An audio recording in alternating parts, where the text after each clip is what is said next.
I'm Will MAETZOLD here at the intersection of Marine Drive and I-5, right on the northern end of Portland. Many in the city of Portland know about the homeless problem that is ongoing in the city, but some say just the simple act of picking up trash could be something that is done more often, and they're trying to make those who are in charge of these areas take more action. So they were able to dump it here. Adopt One Block has 6,300 volunteers picking up trash across Portland. Founder Frank Moscow says he started it about a year and a half ago because it wasn't getting done by other agencies. By giving them their own block or a nearby block, by giving them all of the pickup and cleanup tools that they needed to be successful, they were able to impact their block and their community in a positive way. He says specifically ODOT, PBOT, and Union Pacific Railroad have not done their job with trash pickup.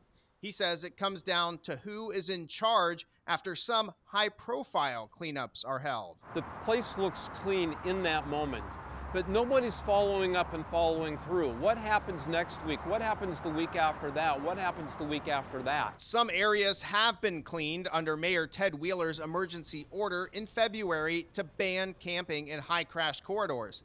But there are still others filled with camps and trash, like on the sides of I-5 at Delta Park and Marine Drive.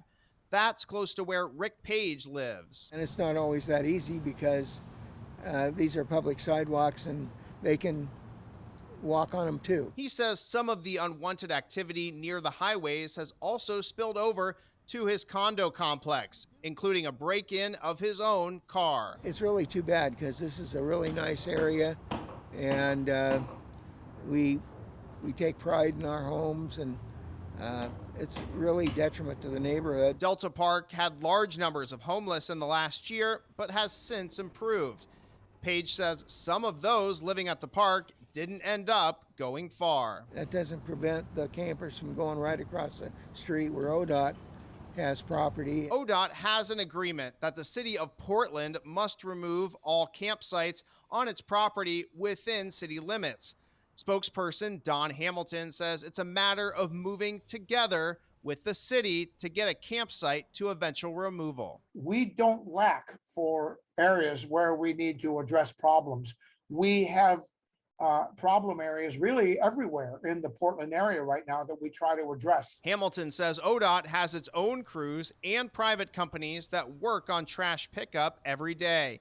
Moscow says with $2 million set aside in the ODOT budget for this purpose until June of next year, more should be done. If I can do something to make Portland what it can and should be, I'm happy to do it. Local residents say they want to see a solution where the areas around the trails here are kept clean and safe so they can continue to get as much use out of them as possible. In North Portland, Will MAETZOLD, Fox 12 Oregon.